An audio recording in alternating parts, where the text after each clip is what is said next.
श्री राहुल गांधी, श्री राहुल गांधी 5 अक्टूबर को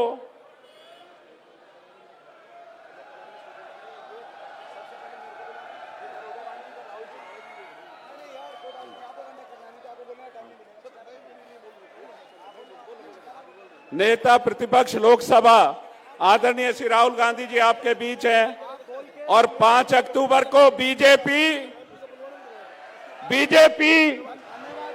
और राहुल जी के आशीर्वाद से कांग्रेस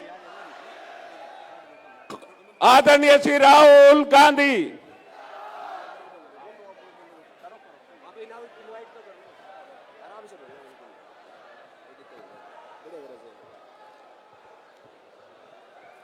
आज सोनीपत विधानसभा की पावन धरा पर आयोजित विजय संकल्प रैली में हम सब के नेता श्री राहुल गांधी जी का पहुंचने पर मैं हार्दिक आभार व धन्यवाद व्यक्त करता हूं।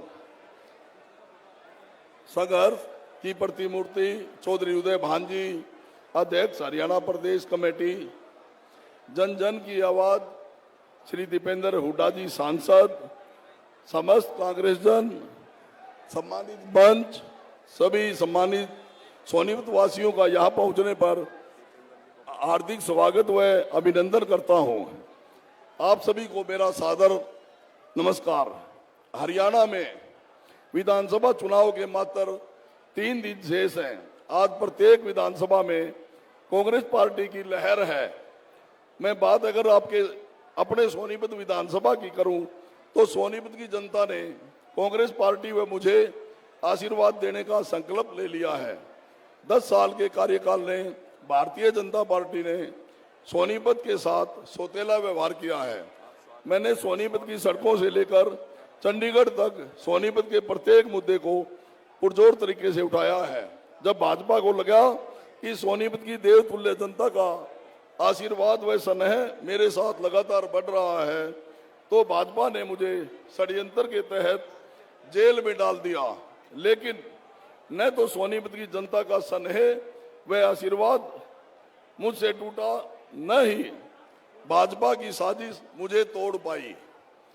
जिस तरह माननीय न्यायपालिका ने मुझे न्याय दिया, इसी तरह आप सभी से मुझे उम्मीद है, पूर्ण विश्वास है कि 5 अक्टूबर को आप सभी हाथ के सामने वाला बटन दबाकर जनता की अदालत में मुझे भी न्याय देने का काम करें, ताकि मैं आप सभी के साथ मिलकर सोनीपत को विकास के नए पद पर ले जाने का काम कर सकूं। आप सभी हमें आशीर्वाद देने यहाँ पर इतनी बड़ी संख्या में पहुंचे, आपका मैं तहे दिल से धन्यवाद करता हूं। जय हिंद, जय भारत, जय कांग्रेस। कांग्रेस पार्टी, श्री राहुल गांधी, कांग्रेस पार्टी, जय हिंद।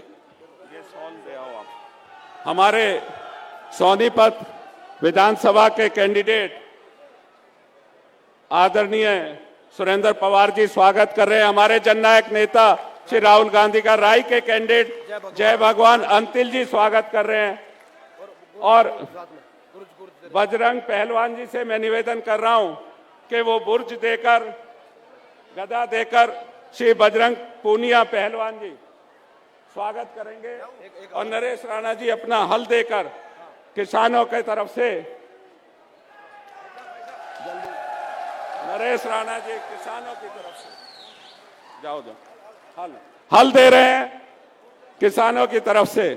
और मैं हल देने के बाद मैं श्री दीपेंद्र हुड्डा जी से, आपके अपने लोकप्रिय जनप्रिय सांसद श्री दीपेंद्र हुड्डा जी से मैं निवेदन कर रहा हूं कि आए और आप सबको संबोधित करें। आदरणीय श्री दीपेंद्र हुड्डा जी।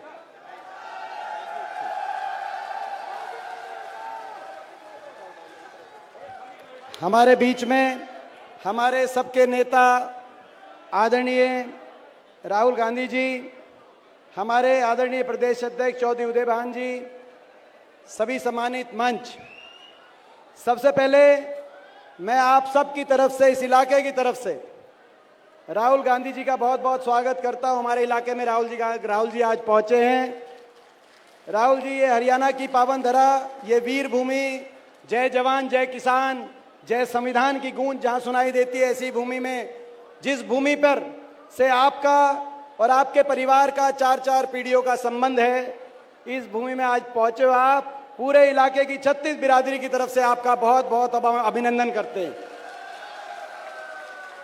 आपको राहुल गांधी जी, हम आपको बहुत बहुत बधाई देते हैं और आपका धन्यवाद करते हैं। जिस तरीके से पिछले 10 साल में दिल्ली में बैठी तानाशाही भाजपा की सरकार के खिलाफ आपने जो निडरता से, जिस स्पष्टता से जो आपने विचारधारा को लेकर लड़ाई लड़ी है पूरे देश में, जब जब किसान, गरीब, मजदूर, संविधान पे आक्रमण हुआ, अगर कोई खड़ा दिखाई दिया पूरे देश में, तो राहुल गांधी जी देशवासियों के साथ खड़े दिखाए गए। इन तानाशाही ताकतों से आपने लड़ाई लड़ी। भारत जोड़ो यात्रा, जो आप भारत जोड़ो यात्रा के माध्यम से पूरे देश में आप गए, उस यात्रा ने एक नई अलग जगाई पूरे देश में। और अब हरियाणा की बारी है। देश में तो आपने 400 पार के इनके नारे की हवा निकाल दी और भारत के संविधान को बचा लिया। अब बारी हरियाणा की है। आप लोगों तक हरियाणा की रिपोर्ट आ गई कि नहीं आ गई? आप सब तक किसकी सरकार बन रही है हरियाणा में? हरियाणा में राहुल जी, हम आपको विश्वास दिलाते हैं, जो आपने तपस्या, जो संघर्ष आपने किया है, हरियाणा उस तपस्या और संघर्ष को देखते हुए हरियाणा के कोने कोने से एक ही आवाज आ रही है, बीजेपी की ये सरकार जा रही है और राहुल जी के नेतृत्व में कांग्रेस पार्टी की सरकार आ रही है। आपने नारा लगाया, हमने बोला भी नहीं, अंदर से आवाज आई।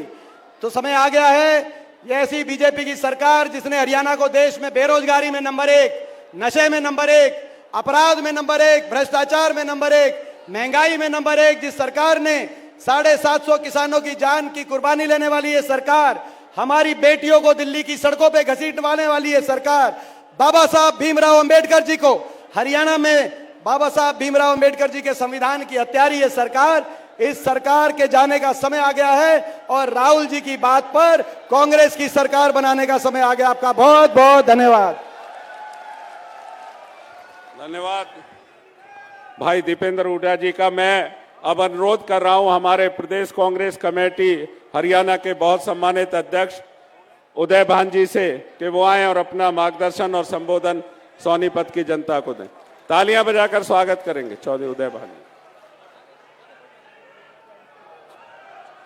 लोकसभा में नेता प्रतिपक्ष, पूर्व कांग्रेस राष्ट्रीय अध्यक्ष, जन नायक आदरणीय श्री राहुल गांधी जी, हमारे रोहतक से मेंबर पार्लियामेंट श्री दीपेंद्र हुड्डा जी, सोनीपत से मेंबर पार्लियामेंट आदरणीय श्री सतपाल ब्रह्मचारी जी, हमारे मंच पर बैठे हुए आदरणीय सोनीपत से जो विधायक को चुनाव लड़ रहे हैं सुरेंद्र पवार जी, भाई जय भगवान आंतिल जी और सभी सम्मानित मंच और इस जन सैलाब में आए हुए सभी सम्मानित बुजुर्गों, नौजवान दोस्तों, हमारी माताएं, बहनों, बच्चों, मैं आदरणीय श्री राहुल गांधी जी का हरियाणा की हरी भूमि पर पधारने पर हरियाणा प्रदेश कांग्रेस कमेटी की तरफ से हार्दिक वंदन करता हूं, उनका हार्दिक अभिनंदन करता हूं, उनका हार्दिक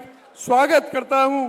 आदरणीय राहुल गांधी जी ने जो अलग जगाई थी अपने भारत जोड़ो यात्रा के दौरान, जो जन सैलाब, जन समर्थन सड़कों पर निकल करके आया था और राहुल गांधी जी ने इस सरकार के खिलाफ जो मुद्दे उठाने का काम किया था, उन मुद्दों को हाथ से हाथ जोड़ो अभियान के तहत, घर घर कांग्रेस के अभियान के तहत हमने जब जन जन तक पहुंचाया, आज हरियाणा प्रदेश में कांग्रेस पार्टी की आंधी चल रही है।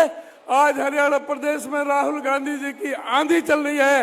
यही एपी सेंटर था किसान आंदोलन का, यहीं पर 13 महीने तक सड़कों पर बैठे रहे थे किसान। आज उन किसान जो 750 के लगभग बलिदान हुए थे, आज उनका लहू पुकार रहा है। आज इस सरकार को बदलाव के लिए लहू पुकार रहा है।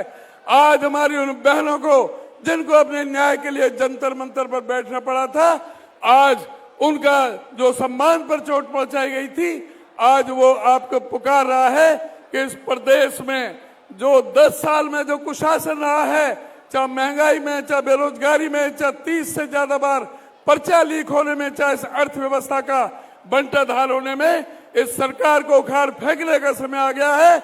मैं आपसे निवेदन और प्रार्थना अनुरोध करूंगा, 5 तारीख को एक एक वोट हाथ के पंजे पर बटन दबा करके यहाँ पर सुरेंद्र पवार और जहां भी रिश्तेदार हैं, जहां भी संपर्क है, कांग्रेस पार्टी को वोट प्रदान करें और श्री राहुल गांधी जी के हाथ मजबूत करें। आप सभी का बहुत बहुत धन्यवाद। अब जिस घड़ी का आप इंतजार कर रहे थे वो घड़ी आ गई है। मैं राहुल जी को आपके बीच में बुलाऊं उससे पहले पूरे इलाके की तरफ से आप कहो तो विश्वास दे दूं राहुल जी को कि सारी की सारी सीट कांग्रेस पार्टी की झोली में आप डालेंगे, सारी की सारी सीट आप कांग्रेस पार्टी की झोली में डालेंगे। आप कहो तो विश्वास दे दें राहुल जी को। बड़ा मुश्किल है राहुल गांधी जी की कहानी लिखना, बड़ा मुश्किल है इनकी जुबानी लिखना। ये ऐसा है मानो पानी से पानी पर पानी लिखना।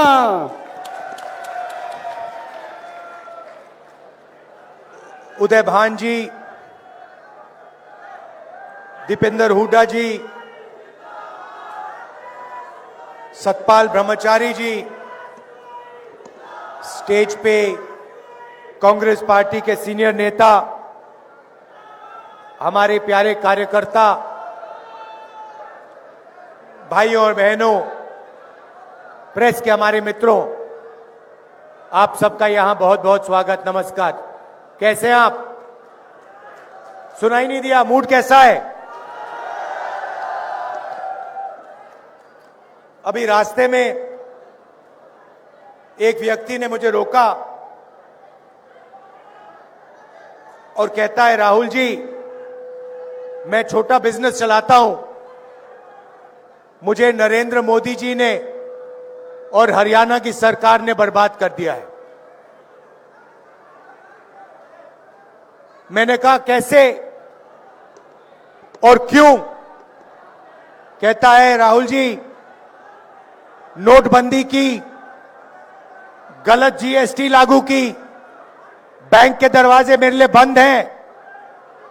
फिर मैंने पूछा ये क्यों किया इन्होंने, और 1 सेकंड में जवाब आता है, राहुल जी अदानी और अंबानी की मदद करने के लिए किया। सब लोग जानते हैं कि हिंदुस्तान और हरियाणा की सरकार 2-3 अरबपतियों की मदद करने के लिए चलाई जा रही है। नतीजा यह है कि जो भी पहले आपके पास रोजगार के रास्ते थे वो सारे के सारे एक के बाद एक बंद हो गए। पहले स्मॉल और मीडियम बिजनेसेस, छोटी इंडस्ट्री हरियाणा को रोजगार देती थी, वो बंद कर दी गई। आपके लोग सेना में जाते थे, देशभक्ति की आग उनके दिल में होती थी, वो जाते थे। वो रास्ता भी अग्निवीर योजना के माध्यम से बंद कर दिया है। भाइयों और बहनों, आप जानते हो अग्निवीर क्या है? आप जानते हो अग्निवीर क्या है? क्या है अग्निवीर? क्या है बताओ?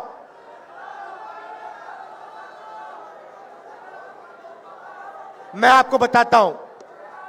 अग्निवीर हिंदुस्तान के जवान से उसकी पेंशन, उसकी कैंटीन और उसका शहीद का दर्जा चोरी करने का तरीका है। यह योजना इसीलिए बनाई गई है कि हमारे जवानों को पेंशन ना देनी पड़े, उनके परिवारों को कैंटीन ना देने पड़े, और जब वो शहीद हो तो उन्हें शहीद का दर्जा ना देना पड़े। पहले पब्लिक सेक्टर हुआ करता था, सरकारी फैक्ट्रियां हुआ करती थी, वो सारी की सारी बंद कर दी गई हैं, प्राइवेटाइज कर दी गई हैं। जहां भी आप देखो आपको अदानी अंबानी नाम दिखाई देगा। अग्निवीर योजना की, जवानों से उनका पैसा छीना, मगर लक्ष्य अदानी डिफेंस को हिंदुस्तान का डिफेंस बजट पकड़ाने का था। आप इंटरनेट पे जाइए, गूगल सर्च कीजिए, उस पे आप लिखिए अदानी डिफेंस, मीटिंग के बाद आप करना, और आपको दिखेगा चमकता हुआ वेबसाइट, उसमें अलग अलग हथियार दिखेंगे, राइफल, पिस्टल, कारतूस, तोप, ड्रोन्स, उस वेबसाइट पे सारे के सारे दिखेंगे।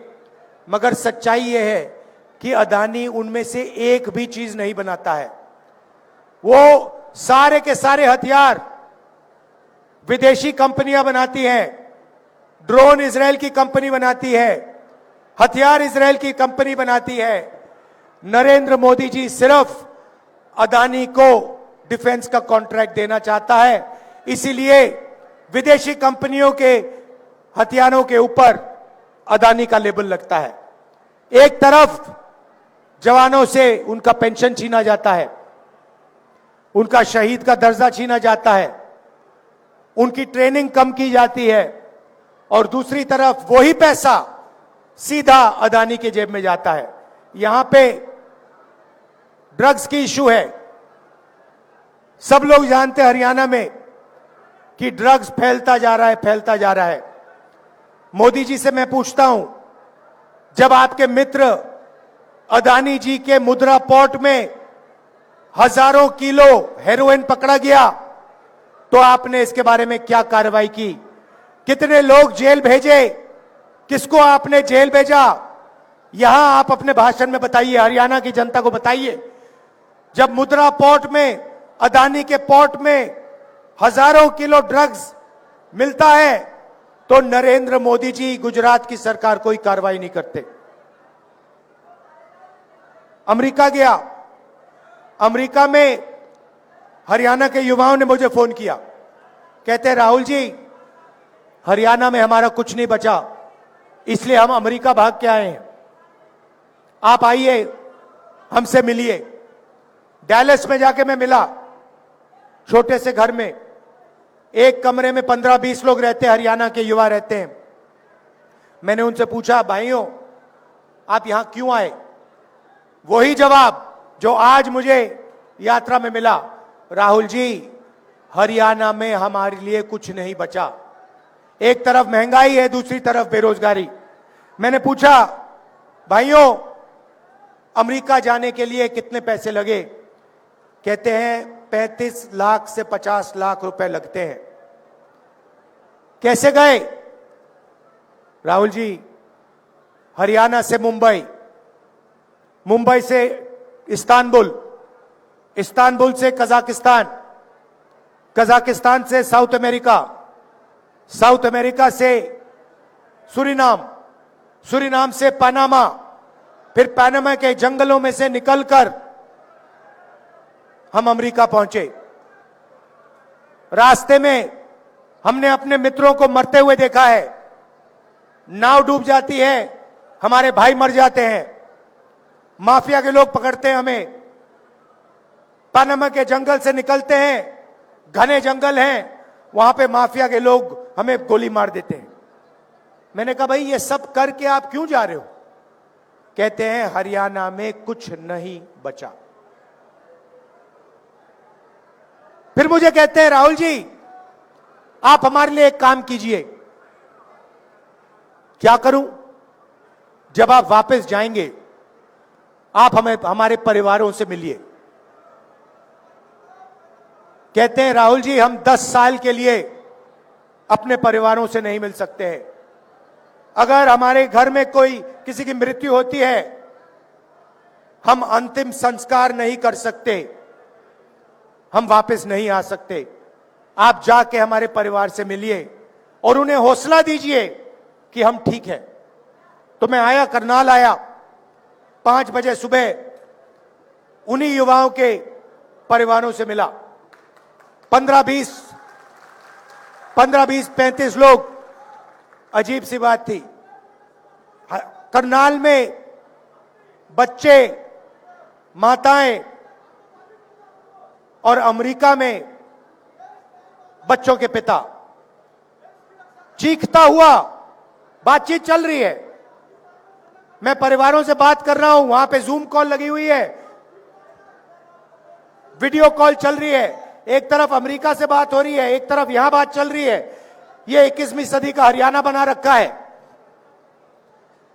एक बच्चा चीख कर चिल्लाता हुआ कंप्यूटर की ओर दौड़ता है, ऐसे कंप्यूटर को पकड़ के कहता है, पापा पापा पापा वापस आओ, पापा वापस आओ।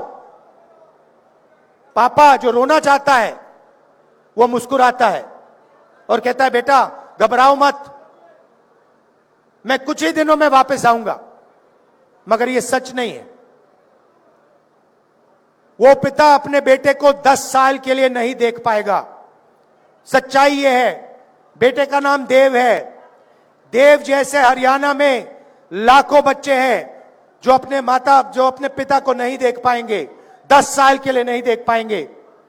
और वहां वो जो लोग हैं वो यहां वापस नहीं आ पाएंगे।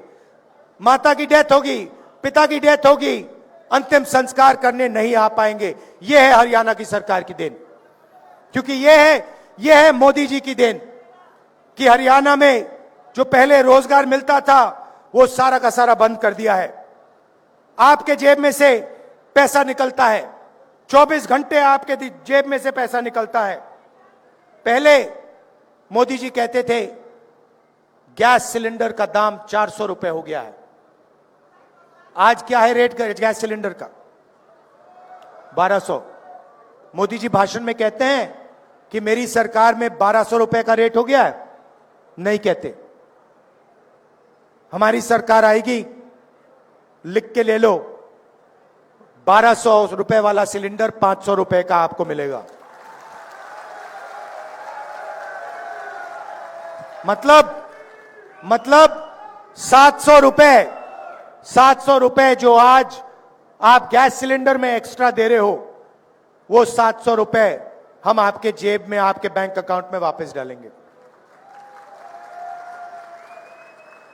2000 रुपए हर महीना, पहली तारीख को हर महीना हरियाणा के महिलाओं के बैंक अकाउंट में मिलेगा।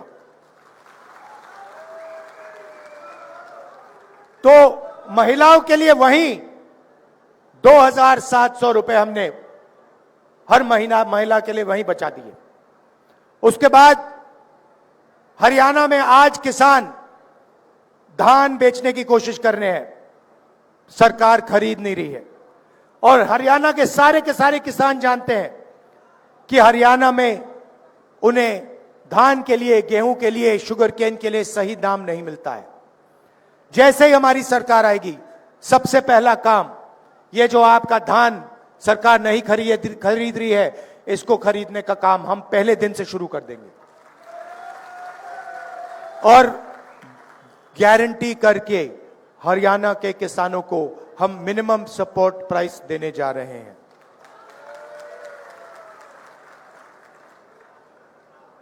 पहले आपको जेल से फिरौती के कॉल आते थे, आजकल आपको विदेश से फिरौती के कॉल आते हैं। आते नहीं आते? आते हैं। क्यों आते हैं? क्योंकि नरेंद्र मोदी जी ने, हरियाणा की सरकार ने बेरोजगारी का जाल फैला रखा है। इसीलिए हमने पता लगाया 2 लाख सरकारी रोजगार खाली पड़े हैं। हमारी सरकार आएगी तो 2 लाख सरकारी रोजगार आपके हवाले हम कर देंगे, हरियाणा के युवाओं को हम दे देंगे। और ये जो रोजगार हैं, 2 लाख रोजगार जो हैं, ये 36 बरादरी के लोगों को जाएंगे। ये किसी एक कम्युनिटी को नहीं जाएंगे, किसी एक वर्ग को नहीं जाएंगे। हरियाणा के 36 बरादरी के युवाओं को ये 2 लाख रोजगार न्याय के साथ, समानता के साथ बांटे जाएंगे।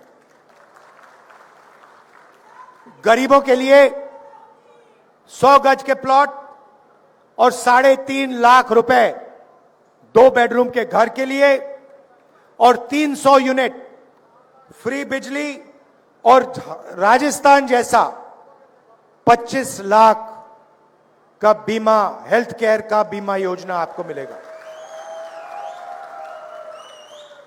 देखिए, ये संविधान है, इसको अच्छी तरह देखिए। जो भी हिंदुस्तान के गरीब लोगों को मिला है,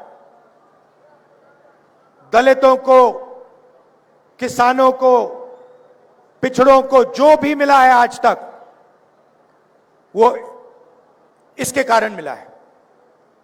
अगर राजनेता, हमारे जैसे लोग आपके लिए काम कर सकते हैं तो उसका कारण यह है। और बीजेपी 24 घंटा इस पर आक्रमण करती है, आपको बताते नहीं है। मगर जब आरएसएस के लोग हिंदुस्तान की संस्थाओं में अपने लोग डालते हैं, अपने लोग भरते हैं और पिछड़ों को, दलितों को, आदिवासियों को, गरीबों को जगह नहीं देते हैं, तो वो संविधान पर आक्रमण कर रहे हैं। जब नरेंद्र मोदी जी अदानी की मदद करते हैं, अंबानी जैसे लोगों की मदद करते हैं और हिंदुस्तान का जो रोजगार का सिस्टम है उसको नष्ट करते हैं, तो वो संविधान पर आक्रमण कर रहे हैं। लड़ाई इसी बात की है। अगर आपको बीजेपी और कांग्रेस में फर्क समझना है, मैं आपको एक लाइन में समझा दूंगा। वो इसको खत्म करते हैं, हम इसकी रक्षा करते हैं।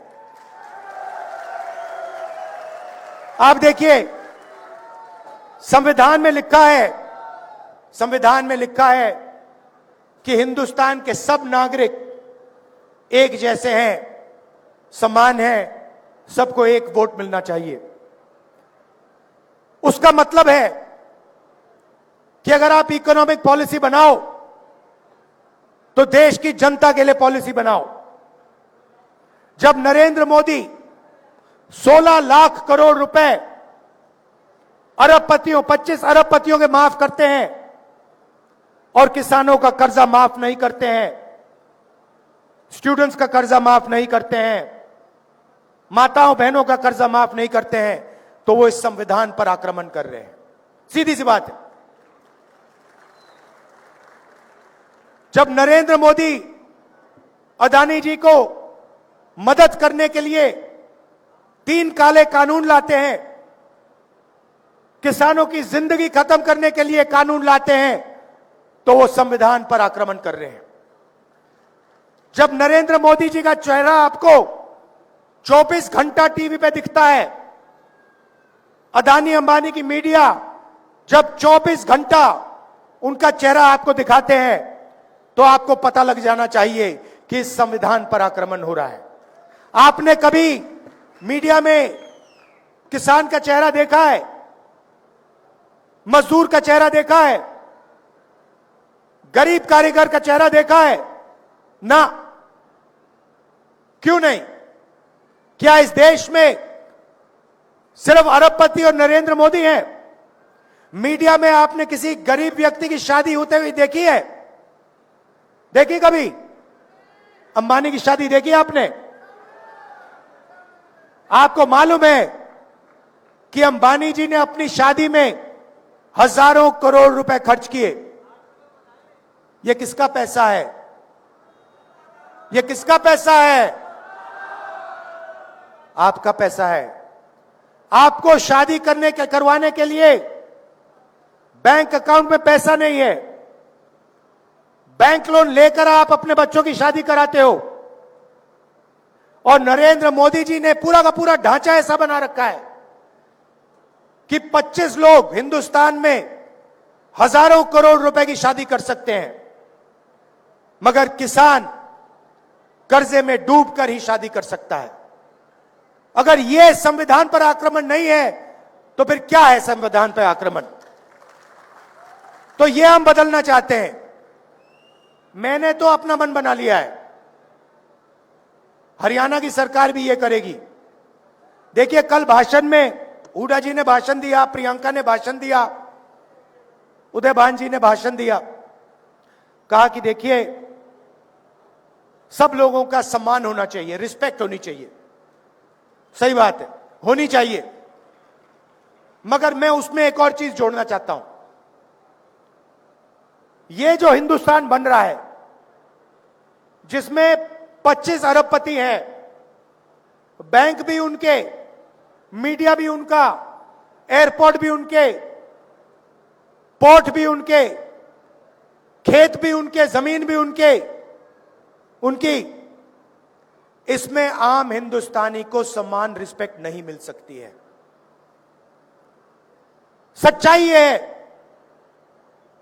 कि धन पूरा का पूरा इन 25 लोगों के हाथ में जा रहा है और आपके जेब में से 24 घंटा आपका पैसा छीना जा रहा है।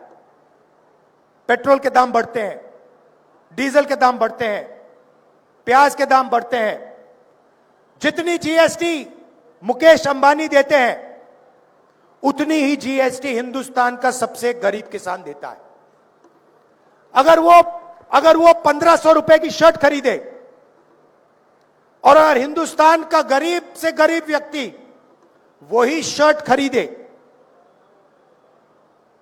पैसे बचाकर अपने बेटे के शादी के लिए वही शर्ट खरीदे, तो जितनी जीएसटी मुकेश अंबानी ने दी उतनी ही जीएसटी वो किसान देगा। जब आप मिठाई की दुकान में जाते हो, मिठाई खरीदते हो, जितनी जीएसटी आप देते हो उतनी ही जीएसटी मुकेश अंबानी, गौतम अदानी देते हैं। तो मैंने मन बना लिया है, मैं नोट कर रहा हूं, जितना पैसा नरेंद्र मोदी अदानी और अंबानी को देगा, उतना ही पैसा हम हिंदुस्तान के गरीब किसानों को, मजदूरों को, माताओं बहनों को देंगे। आपने अभी जो इन लोगों से मजा करवाना है करवा लो, जितना इनको नचवाना है नचवा लो, मगर जब हमारी सरकार आएगी तो हम इन लोगों को नचवाएंगे, इन लोगों से मजा करवाएंगे। मेरे दिमाग में लाइन बिल्कुल क्लियर है भैया।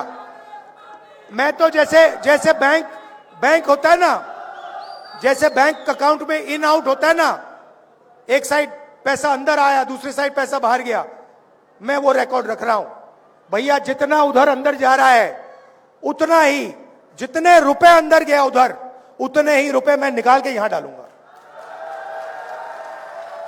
और जितना मुझे रोकना है रोको भैया, जितनी मुझे अपनी मीडिया से गाली लगवानी है लगवा लो, जितना है रोकना है रोको, कोई फर्क नहीं पड़ेगा। क्योंकि वो दिन आएगा जब हिंदुस्तान की सरकार मजदूरों की, गरीबों की, किसानों की सरकार होगी। और फिर जो पैसा इन्होंने उनको दिया है, 16 लाख करोड़ रुपए कर्जा माफ किया है, उतना ही पैसा हम किसानों का, मजदूरों का, गरीबों का कर्जा माफ करेंगे। मेरा मतलब है, मोदी जी इज्जत की बात करते हैं, सम्मान की बात करते हैं, बिना धन के, बिना पैसे के इज्जत और सम्मान का कोई मतलब नहीं है।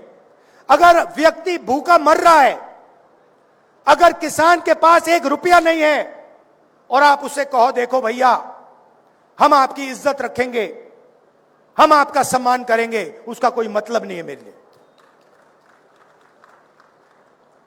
जब उसके जेब में पैसा होगा तो उसका सम्मान आपको करना ही पड़ेगा, आपकी चॉइस ही नहीं रहेगी। वो हिंदुस्तान चाहता हूं मैं। तो लड़ाई इसी बात की है। हरियाणा में भी इन्होंने नया काम किया है। पहले आधार कार्ड था, अब परिवार का एक बना दिया है। क्या कहते हैं उसको? परिवार पहचान पत्र। अब मजे की बात देखिए, किसी कंपनी को 1000-2000 करोड़ रुपए का कॉन्ट्रैक्ट देना था, कहा भैया नया काम करते हैं, चलो परिवार परेशान पत्र बनाते हैं, चलो हरियाणा के परिवारों को परेशान करते हैं। कभी आपकी उसमें आमदनी बढ़ जाएगी, कभी कम हो जाएगी, कभी आपको सरकारी प्रोग्राम से परे कर दिया जाएगा, रोजगार नहीं दिया जाएगा और कहेंगे भैया देखो आपके परिवार परेशान पत्र में आपकी आमदनी ये है। सच्चाई कुछ और है। कॉन्ट्रैक्ट देने के लिए पूरा का पूरा तमाशा कर दिया है, सबको तंग कर दिया है। ये जो इनका परिवार परेशान पत्र है, सरकार आएगी हमारी, इसको खत्म कर देंगे। तो ये मैं आपसे कहना चाहता था, देखिए लड़ाई इसकी है, बड़ी लड़ाई इसकी है, और हम इसको, ये अंबेडकर जी का संविधान है, गांधी जी का संविधान है, इसकी कांग्रेस पार्टी रक्षा करेगी, जान देकर हम इसकी रक्षा करेंगे। यही लड़ाई है। 3 चीजें मैं आपको अंत में कहना चाहता हूं। पहली बात, जो आपको धान का पैसा नहीं मिल रहा है, सरकार आने ही हम आपको वो पैसा देंगे। दूसरी बात, ये जो सरकार बनेगी ये सबकी बनेगी। आपको रोजगार मिलेगा, सरकारी 2 लाख रोजगार मिलेंगे तो 36 बरादरियों को मिलेंगे। ये 36 बरादरी की सरकार होगी, ये याद रख लीजिए। और आखिरी बात, ये जो छोटी छोटी पार्टियां घूम रही हैं, ये बीजेपी की बी टीम, सी टीम, डी टीम, ई टीम, मतलब लाइन लगी हुई है। ये लड़ाई बीजेपी और कांग्रेस के बीच में है। ये लड़ाई संविधान बचाने और संविधान को खत्म करने के लोगों के बीच में लड़ाई। कहना नहीं चाहिए, मगर यहां पे कांग्रेस का तूफान आ रहा है। और हमारे जो कांग्रेस के कार्यकर्ता हैं, टाइगर, जो हरियाणा में मतलब घूम रहे हैं, बब्बर शेर। अच्छा, जंगल में आपको कभी आप जाओ, रणथंभौर या जंगल में जाओ तो आपको एक शेर दिखेगा, एक शेर दिखेगा। अकेले रहते हैं शेर, मगर कांग्रेस पार्टी ऐसी पार्टी है जहां सारे के सारे शेर एक साथ खड़े हो जाते हैं, मिल जाते हैं। बाकी दुनिया में आपको नहीं मिलेगा। आप किसी भी जंगल में देख लो, आपको शेर अलग अलग मिलेंगे। कभी कभी हमारे शेर थोड़ा थोड़ा लड़ जाते हैं एक दूसरे से, फिर मेरा काम शेरों को एक साथ खड़े करने का है। तो ये शेरों की पार्टी है, ये किसी से नहीं डरती है। और हमारे जो कार्यकर्ता हैं, शेर हैं, टाइगर हैं। 24 घंटा आप लगे रहते हो, लाठी खाते हो। मैं जानता हूं कुछ भी हो जाए, कांग्रेस पार्टी का जो कार्यकर्ता है, ये आरएसएस वाले लोग बहुत लंबी लंबी बातें करते हैं, इनके कार्यकर्ताओं में दम नहीं है, इनके कार्यकर्ताओं में दम नहीं है। कांग्रेस पार्टी के सामने ये नहीं खड़े हो सकते, भाग जाते हैं। आप देखो, आपने देखा होगा, हवा में नहीं बोल रहा मैं, आपने देखा होगा नरेंद्र मोदी जी आए, पहले कहते थे 56 इंच की छाती है, याद है? अब भैया मेरा भाषण होता है पार्लियामेंट में, भाग जाते हैं वहां से। मैं आपको बताऊं, मैं भाषण देने आता हूं, नरेंद्र मोदी उठ के निकल जाते हैं। क्यों? क्योंकि कांग्रेस की विचारधारा जो है, जिसको मैं मोहब्बत की दुकान कहता हूं, हमें नफरत की जरूरत नहीं है। हमारे घरों में, हमारे दिल में नफरत है ही नहीं। कभी कभी कोई कहता है मुझे वो दुश्मन है, मैं कहता हूं नहीं, वो दुश्मन नहीं है। मैं दुश्मन से भी नफरत नहीं करता हूं। मैं बीजेपी, नरेंद्र मोदी, इन लोगों से नफरत नहीं करता हूं। मैं विचारधारा की लड़ाई लड़ता हूं, मैं पीछे नहीं हटूंगा। मैं डरता नहीं हूं, मगर मैं नफरत नहीं करता हूं। तो यह कांग्रेस पार्टी की सोच है। हम डरते नहीं हैं, और हमें आप जितना मारो, जितनी गाली दो, जितनी लाठी मारनी है मारो, हम आपसे नफरत नहीं करेंगे। क्योंकि हम जानते हैं कि देश मोहब्बत से बना है, यह देश नफरत से नहीं बना है। इस देश को नफरत से कभी कभी नहीं बनाया जा सकता है और कभी आगे नहीं ले जाया जा सकता है। अगर हरियाणा में बेरोजगारी आई है, पहले नंबर पे आप पहुंचे हो, क्राइम रेट पहले नंबर पे पहुंचा है, तो ये नफरत के कारण पहुंचा है। ये जो इन्होंने नफरत फैलाई है, इसके कारण हुआ है। जिस दिन यहां पे मोहब्बत की सरकार आएगी, मैं आपको गारंटी देके कह रहा हूं, अमेरिका में आपको जाना नहीं पड़ेगा, यहीं आपको रोजगार मिलेगा, यहीं खुशहाली होगी, यहीं किसानों को सही दाम मिलेगा। कोई मुश्किल काम नहीं है। नफरत को मोहब्बत ही मिटा सकती है, और कुछ नहीं मिटा सकता। आपने मुझसे नफरत की, मैंने आपसे नफरत की, आपकी नफरत नहीं मिट सकती। कितनी भी नफरत डालूं मैं, नहीं मिट सकती। आपने मुझसे नफरत की, मैंने थोड़ी सी मोहब्बत आपको दिखा दी, नफरत कट जाएगी। यह हमारा काम है। और मैं कह रहा हूं, मगर यह आप सबके दिल में है, मैं पहचान जाता हूं। आजकल क्या होता है, देखो मैं बताता हूं आपको। कहीं मैं सड़क पे जाता हूं, मुझे दो तरीके के लोग दिखते हैं। एक ऐसे मुस्कुराता है, खुश रहता है, चेहरे पे मुस्कान होती है, मैं कहता हूं कांग्रेसी। और एक मुझे ऐसे दिखता है, मैं कहता हूं आरएसएस।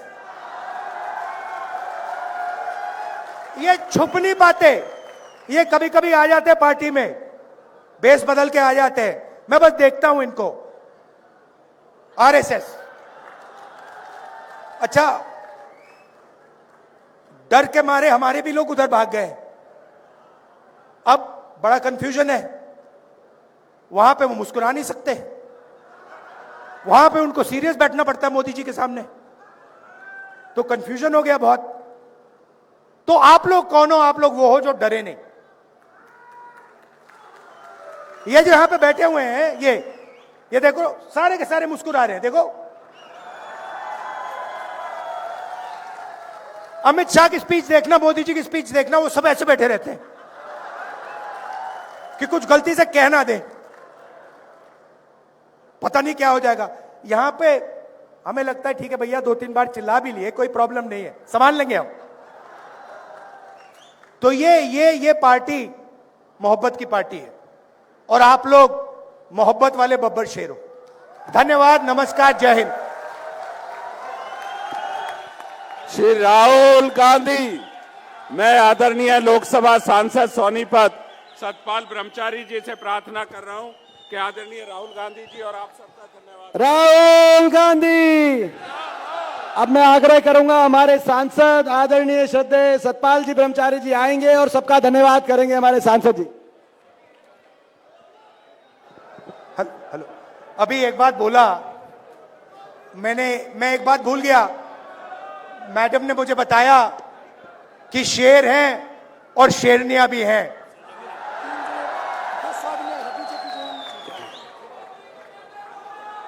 भारत के शेर राहुल गांधी जी के यहां पहुंचने पर मैं हार्दिक अभिनंदन स्वागत करता हूं सोनीपत की जनता की ओर से।